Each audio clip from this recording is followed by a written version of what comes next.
شروع میکنه حرف زدن همه میرن. پیپی در هر صورتی پیپیه. خب حالا تو دقیقا همون شخصی هستی که بودی، الان با تعداد فالوور بیشتر. سناریو اونجا عقد کرده بودن، اصلا نباید میومد توی برنامه. توی یه مدت خیلی کوتاه انقدر میتونه احساسات اونجا قوی باشه، قوی شکل بگیره. سلام، خوش اومدین به تافا. توی این ویدیو درباره لایو پرحاشیه الهه و تیکه‌هاش به طناز، شاهین و سیاوش صحبت می‌کنیم. نگار هم به لایو الهه اضافه میشه و درباره حواشی عشق ابدی صحبت میکنن. قبل از شروع ویدیو لایک و سابسکرایب یادتون نره. ویدیو رو با دوستاتون به اشتراک بذارین و زنگوله رو بزنین تا از آخرین حواشی و افشاگری‌ها از پشت پرده عشق ابدی مطلع بشین. بریم سراغ ویدیو. الهه درباره درگیریش با ترانه میگه اونجا حق با من بود. حتی محبود که پارتنر ترانه بود و همیشه ازش دفاع می‌کرد هم طرف منو گرفت. ولی شاید منم درک نکردم که ممکنه توی یه مدت کوتاه احساسات قوی بین ترانه و محبود شکل گرفته باشه و برای همین ترانه انقدر روی محبود حساس بوده. من خودم روی کسی که 2-3 روزه میشناسمش حساس نمیشم. ولی رفتار ترانه طوری بود که انگار با محبود عقد کردن. اونجا محبود که پارتنرش بود خودش از من حمایت کرد. محبود که همیشه پشت ترانه در میومد از من حمایت کرد. ولی خب احساس میکنم که حالا شاید من اونقدر درک اینو نداشتم که فکر بکنم روی یه مدت خیلی کوتاه انقدر میتونه احساسات اونجا قوی باشه، قوی شکل بگیره که انقدر تو روی پارتنرت حساس بشی. من چون خودم همچین آدمی نیستم، اگر که یه پسری رو 2 روزه بشناسم مطمئنا انقدر روش حساس نمیشم. ولی خب ترانه حساس شده بود و من این موضوع رو درک نکرده بودم. بچه‌ها ببخشید، درک نکرده بودم چون خودم همچین شخصیتی ندارم. میگم شخص با شخص فرق داره و ایشون همچین شخصیتی دارن و من چون همچین شخصیتی نداشتم به اون درک نرسیده بودم و بابت همین عجیب بود برام که چرا همچین واکنشی نشون داد. ولی خب بعدن که بیشتر شناختمش متوجه شدم که آره میتونه، چرا که نه.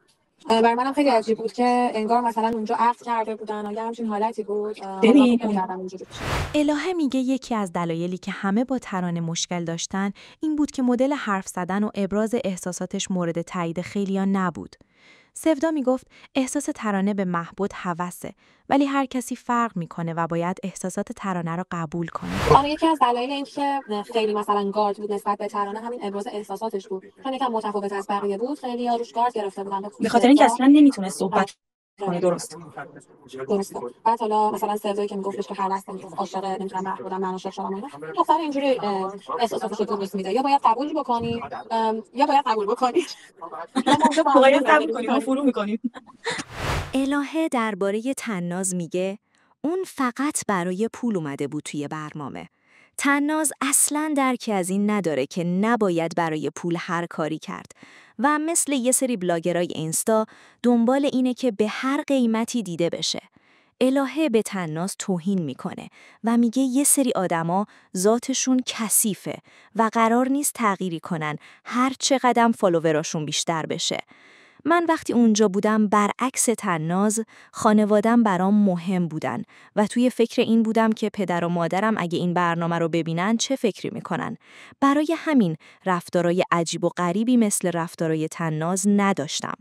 من سعی میکردم رفتاری انجام بدم که توی چشم خانوادم آدم بدی به نظر نیام، ولی طناز چیزی برای از دست دادن نداشت. خب پول که همه دوست دارن، ولی اینکه تو واسه پول چقدر از ارزش‌های خودت کم کنی این بده دیگه. آره واقعا به چه قیمتی. آخه این برای کسی مهمه که واقعا مثلا به این داستان فکر بکنه، اصلا یه موقعیتی داشته باشه که بتونه به این موضوع فکر بکنه. شاید این شخص اصلا همچین موقعیتی نداره که بتونه به اون فکر بکنه. خود مثلا یه دختری هست توی اینستاگرام فاطمه ساره، نمیدونم دیدین یا نه، جلوی من ویدیو میگیره 14 میلیون. خب اینا امثال همون دیگه. یه شخص ببخشید پیپی در هر صورتی پیپیه. خب حالا تو دقیقاً همون شخصی هستی که بودی، الان با تعداد فالوور بیشتر. آره آفرین. چون خیلی فالوور زیادی دارم ولی منفورم، یعنی اصلا قشنگ نیست واقعا. من خودم اونجا به این داستان فکر می‌کردم که اوکی مامانم برای این برنامه رو ببینه، خواهرم رو ببینه، عموم ببینه، عمم ببینه. یعنی شخصای قرار من باید به اونا فکر بکنم. نمی‌تونم همینجوری بدون اینکه فکر بکنم حرکت بزنم یا حالا رفتارهای آنورمال نشون بدم از خودم. به نظر من فقط آدمایی میتونن به اون سطح برسن که خیلی تجربه‌های بدی داشتن تو زندگیشون یعنی براشون اتفاقایی افتاده که واقعا میتونن همه چیو بذارن زیر پاشون و یعنی اون آبرو هم بذارن زیر پاشون. این خیلی چیزی برای از دست دادن آفرین دقیقاً خیلی بعد اتفاقای بدی براشون افتاده باشه، یعنی اصلا اونا حتی آدم باید بترسه از اینکه باشون ارتباط بگیره. الهه میگه علی بعضی وقتا یه حرفایی میزنه که باید خیلی بهش دقت کنین. توی برنامه کسایی که ادعا می‌کردن دوست علیان وقتی شروع به حرف زدن می‌کرد پا می‌شدن می‌رفتن. این رفتارشون خیلی زشت بود. وقتی شما حرف می‌زدین علی به حرفاتون گوش میداد و میذاش حرفتون تموم شه، ولی وقتی خودش حرف میزد همتون پا می‌شدین می‌رفتین. علی اصلا بعضی وقتا فقط شماها میگه که باید دقت بکنین، یعنی باید با موچین به حرفای علی دقت بکنین. بعدیش اینه ما می‌خوایم حالا مثلا دقت کنیم، باز می‌بینیم اطرافیانش یکی دارن بلند میشن میرن، بعد بعضی دارن لشم میزنن. واقعا دیگه این حرکت خیلی زشته. من خودم اونجا که بودم ناراحت می‌شدم. خیلی حرکت زشتیه. این پسر وقتی شما حرف میزنی دونه بدون حرف شما رو گوش میده تا آخر. این شروع میکنه حرف زدن، این شروع میکنه حرف زدن، همه میرن. الهه میگه تناز و شاهین به زهرا میگفتن برای رفیق بازی اومدی توی برنامه و بلد نیستی برای خودت پارتنر پیدا کنی، پس باید حذف میشدی. ولی آیا همین حرفو درباره سیاوش زدن؟ چرا بین فرشاد و سیاوش به حذف فرشاد رأی دادن؟ سیاوش حقش نبود بمونه و باید حذف میشد. یه صحبت شخصی هم درباره سیاوش دارم که شاید بهتر باشه نگم. توی قسمت‌های بعدی بهتر میفهمین. سیاوش یه موردی داشت که اصلاً نباید میومد توی این برنامه. بلاهه داره به گرایش سیاوش اشاره میکنه و میگه سیاوش به پسرا علاقه داره نه دخترا و نباید اصلا توی این برنامه شرکت میکرد. که برگشت گفت که آره زهرا اومد اینجا برای رفیق بازی. دقیقاً برگشته. چرا پس به نظرتون راجع به سیاوش این حرفا نمیزنن؟ به نظرتون حق سیاوش بود که بمونه؟ اصلا سیاوش سیاوش نه باز اومدن اوکی میشی نه رئیس مورد نظرت میاد خب برو دیگه. با الهام هم میگفت نمیخوام مثلا آره تایپش نیست اینا. آره بچه حالا یه دلیل شخصی دیگه هم وجود داره که خیلی دوست دارم بگم ولی نمیگم، این بمونه برای جلسات آینده میگم قسمت‌های بعدی که امیدوارم تو با اکس نکسش رفیق بودی. نه اتفاقا کاملا یه چیز شخصی ربط داره به خود اون شخص، یعنی اصلا نباید میومد تو این برنامه از نظر من متاسفانه. من احساس میکنم شاید گی باشه. خب این تایید نشده. صدات نمیاد. سکوت علامت رضایت. درصد همینه. سیسی و اینا واقعا حس کردم. نه کلا دارم میگم چون شخصی ببین مثلا این طرف تو کنم نمیرفت. خب یکی از پستای این استاشو دیدم که با شورت گذاشته بوده کنشو کرده بود طرف دوربین. آره من دیدیم که دیگه رو هوا. آره شاید همین گیه. آره ولی فکر کنم باید اصلا ناز خوشش نمیومد، از شاهین خوشش میومده. من فکر کنم اومده بود برای میلاد. وقتی از الهه میپرسن آیا برنامه سناریو داشته و همه داشتن نقش بازی میکردن، الهه میگه نه اینطوری نیست، ولی کاش واقعا همه چیز سناریو بود. اینطوری من میدونستم این برنامه سناریو داره و شرکت کننده ها دارن نقش بازی میکنن. میدونستم این چیزی که میبینم خود واقعیشون نیست. ولی اون آدما واقعا همین شکلیان.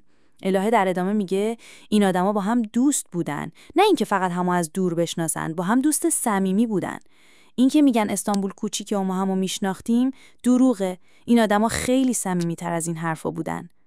این حرف الهه جواب شاهینه که توی لایوش گفته بود استانبول کوچیکه و برای همین من سیاوش و سفدار رو میشناسم و دوستی با هم نداشتیم. بچه‌ها نه اصلا هیچ سناریویی وجود نداره و من کاش همیشه میگفتم کاش سناریو بود که مثلا همچین شخصیت‌ها یا نمیشناختم، یعنی اگه سناریو بود این شخصیت‌ها برای من منطقی‌تر ولی واقعا رفاقتایی که اونجا بود چون از بیرون بود، یعنی مثلا اینجوری نیست که بگیم که آره استانبول کوچیکه و همه همدیگه رو میشناسن، نه اونا واقعا با هم رفیق بودن، آشنا نبودن. وقتی از الهه میپرسن کدوم یکی از شرکت کننده ها رو بیشتر دوست داری؟ میگه من فقط نگار رو دوست دارم. نگار تنها کسیه که بعد از برنامه باهاش ارتباط نزدیک دارم و خیلی دوستش دارم. نگارم در جواب الهه میگه من عاشق الهام. الهه واقعاً با خانواده است و خیلی درست رفتار میکنه. با اینکه فقط 20 سالشه ولی خیلی پخته است. من تا حالا رفیق 20 ساله نداشتم ولی رفتارای الهه اینقدر قشنگه که باهاش دوست شدم. جانم من با دوستان بودم بعد گفتن دیگه خیلی داری شروع شده میاری و اینا عصبی شدم. ولی سوالو خب شنیدم. بیشترین شخصی که باهاش حال میکنم 100% نگاره. عاشق نگارم. میشه دوباره بیشتر تکرار نگارم کنی دیگه. اینو؟ میشه دوباره تکرار کنی الی چی گفتی؟ گفتم کسی عاشق که خیلی خیلی باهاش حال میکنم و دوستش دارم نگاره. و بعد از جزیره تنها کسی که باهاش در ارتباطم خیلی زیاد نگاره. با بچه دیگه هم در ارتباطم ولی دورا دور. نگار بچه جان های تو هم دیگه میخوای جواب الی رو بدی؟ الی نگار. عشق یه تیکه عشقه واسه همینه وای الهه نگار. میشه دورت نگارم بگردم بیاری؟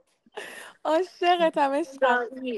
خیلی اشباه. انتخاب جایی یه خوبی نیست که سری کردی دوست الهه، بچه آفرین. داشتم یه سری که حالا کلا میخوای صدامم قطع کن. نگار میخوام. اوکی اوکی. این دختر از خانواده، از قربونت خودش، برم. طرز صحبت کردنش، رفتاراشو قربونت بیرون، برم. من با رفتم بیرون یعنی نگاه کردم. من با کسی میرم بیرون خیلی برام مهمه چجوری رفتار کنه. این دختر واقعا حرف نداره، یعنی قربونت مشخصه برم. که یه خانواده درست بزرگ شده با اینکه عشق سنش منی. داره ببین عشق منی. سالشه. آقا من یه چیزی آره بگم. الان رفیق 20 ساله نداشتم. عزیزم. داشتم من. قربونت برم. خوشگلم. بابا من مرسی از اینکه ویدیو رو دیدین. لایک و سابسکرایب یادتون نره. ویدیو رو با دوستاتون به اشتراک بذارین و زنگوله رو بزنین تا از آخرین حواشی و افشاگری ها از پشت پرده عشق ابدی مطلع بشین. توی کامنت ها میبینمتون.